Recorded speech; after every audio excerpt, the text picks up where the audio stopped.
Assalamualaikum warahmatullahi wabarakatuh. Hai, selamat datang kembali di Suara Panggung, podcast yang akan mengajak kita menyelami dunia seni pertunjukan. Saya Devi Anggraini, dan hari ini kita akan membahas sesuatu yang mungkin sering kita lihat, tapi jarang kita renungkan kedalaman maknanya. Kita akan bicara tentang teater.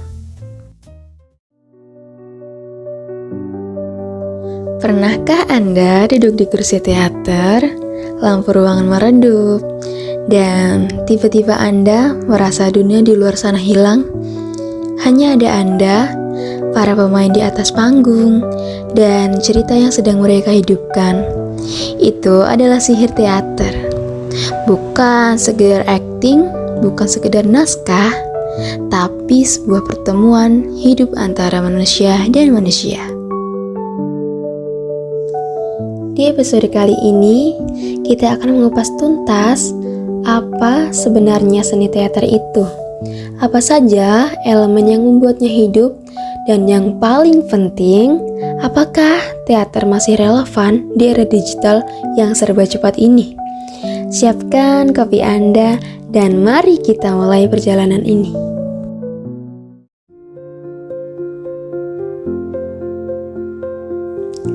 Oke, mari kita mulai dari dasar. Apa itu teater? Secara sederhana, teater adalah seni pertunjukan yang dipentaskan di depan penonton secara langsung. Tapi, definisi ini terlalu dangkal kalau kita bicara soal teater. Teater berasal dari kata Yunani, theatron, yang berarti tempat untuk melihat. Jadi, esensi teater adalah melihat dan dilihat. Ini tentang kehadiran. Tidak ada cut, tidak ada tag ulang, dan tidak ada filter Instagram. Jika ada kesalahan, itu bagian dari pertunjukan. Jika ada tawa penonton, itu energi yang langsung diterima pemain. Sejarah teater sudah ada sejak ribuan tahun lalu. Mulai dari ritual keagamaan di Yunani kuno, wayang kulit di Indonesia, hingga teater modern yang kita kenal sekarang. Intinya, teater adalah cermin masyarakat. Ia menceritakan kisah manusia, konflik, cinta, dan tragedi, tapi dibungkus dalam sebuah ruang yang aman untuk kita merenungkannya bersama. Jadi, teater bukan hanya tentang drama. Bisa jadi komedi, bisa jadi tragedi, bahkan bisa jadi eksperimen yang membingungkan. Yang penting ada nyawa di dalamnya. Supaya sihir itu terjadi, ada beberapa elemen yang harus bekerja sama. Bayangkan, teater seperti sebuah mesin yang rumit. Apa saja komponennya? Yang pertama, tentu saja naskah. Ini adalah kerangka cerita. Tanpa naskah, kita tidak tahu kemana arah ceritanya. Tapi naskah di teater itu hidup. Ia bisa berubah saat diolah oleh sutradara. Kedua, sutradara. Dia adalah kapten kapal. Dia yang menemukan atau menentukan visi. Bagaimana adegan diatur, dan bagaimana emosi main disalurkan. Sutradara yang baik tahu cara menerjemahkan kata-kata di atas kertas menjadi aksi di atas panggung. Ketiga, pemain atau aktor. Ini adalah wajah dari teater. Mereka yang menghidupkan karakter. Tapi ingat, akting di teater itu berbeda dengan akting di film. Di teater, Anda harus menggunakan suara yang lebih keras, ekspresi wajah yang lebih besar, dan tubuh yang lebih ekspresif agar bisa sampai ke baris penonton paling belakang. Keempat, penonton. Ini elemen yang sering dilupakan. Teater tidak akan hidup tanpa penonton. Energi penonton, tawa, tangis atau heningnya mereka adalah bahan bakar bagi pemain. Tanpa penonton, itu hanya latihan, bukan pertunjukan. Dan terakhir, ruang dan panggung.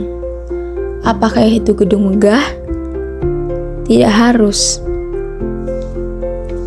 Teater bisa terjadi di mana saja, di taman, di halte bus, atau di ruang yang sempit.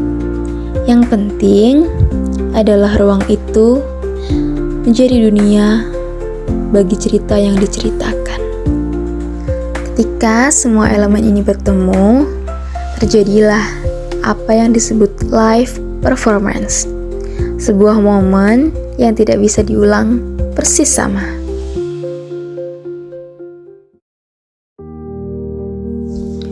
Oke, sekarang kita masuk ke pertanyaan besar. Di zaman dimana kita bisa menonton film, serial, atau konser langsung lewat layar HP, apakah teater masih punya tempat? Jawabannya sangat punya tempat. Justru di era digital, teater menjadi lebih berharga karena teater menawarkan koneksi manusia. Saat Anda menonton film di rumah, Anda sendirian. Saat Anda menonton teater, Anda duduk di antara ratusan orang yang merasakan hal yang sama. Ada rasa kebersamaan, ada tawa yang meledak bersamaan, dan ada hening yang menegangkan bersama. Itu tidak bisa digantikan oleh streaming. Tantangan terbesar teater saat ini adalah biaya dan akses. Tiket teater seringkali lebih mahal daripada tiket bioskop. Tapi, mari kita lihat dari sisi lain. Setiap tiket yang Anda beli, Anda mendukung seniman lokal. Anda mendukung keberagaman budaya. Anda mendukung keberanian untuk bercita. Jadi, teman-teman, teater itu bukan sekedar tontonan. Ia adalah pengalaman. Ia adalah latihan empati. Saat kita menonton tokoh yang berbeda dari kita belajar memahami perasaan mereka. Kita belajar bahwa di luar sana ada banyak cara untuk hidup dan merasakan.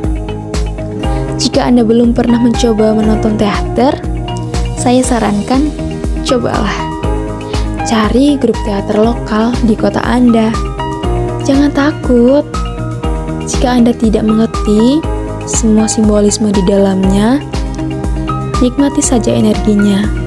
Rasakan detak jantung pemain. Dan biarkan cerita itu menyentuh hati Anda. Terima kasih sudah mendengarkan suara panggung di episode kali ini. Jika Anda menyukai konten ini, jangan lupa untuk subscribe, like, dan bagikan ke teman-teman Anda yang mungkin butuh inspirasi. Mari kita dukung seni pertunjukan di Indonesia. Saya Devi Anggraini, pamit undur diri. Sampai jumpa di episode berikutnya, di mana kita akan membahas tentang musik dalam teater. Sampai jumpa di panggung. Wassalamualaikum warahmatullahi wabarakatuh.